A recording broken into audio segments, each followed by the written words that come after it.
Hey, I'm Hannah Weiss, the Director of Education at the Science Museum of Western Virginia, and this is your Moment of STEM. And this week, we're going to talk about bubbles. Kind of.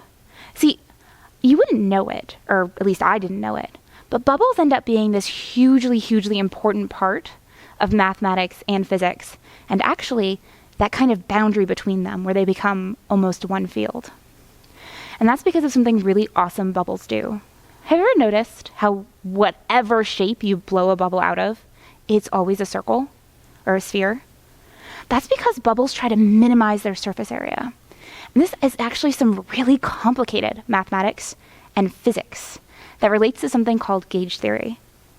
And just recently, there was a prize awarded, the Oddball Award, which is something that a lot of the news media have been calling the Nobel Prize of Mathematics.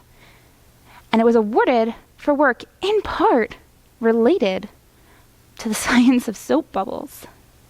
But the really cool thing about this award, besides the fact that you can win mathematics prizes for studying bubbles, is that the person who won it, Dr. Uhlenbeck, is a woman. And she's actually the first woman to have won this award since it began being given.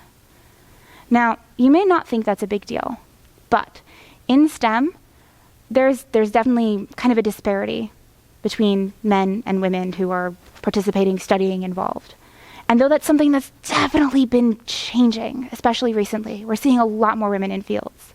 There are some STEM fields where it's still kind of a big deal, and mathematics is really one of them.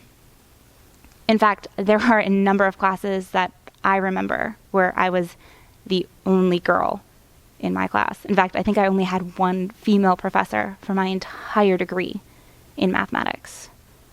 So having this person, this woman, win this award, and then it be celebrated throughout the media is really, really important and powerful.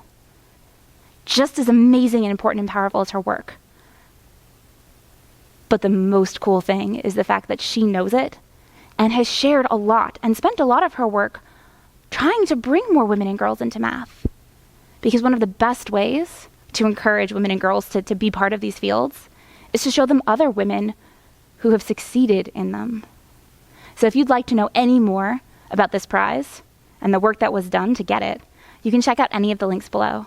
Otherwise, I'm Hannah Weiss from the Science Museum of Western Virginia, and I'm so excited to see more women in math.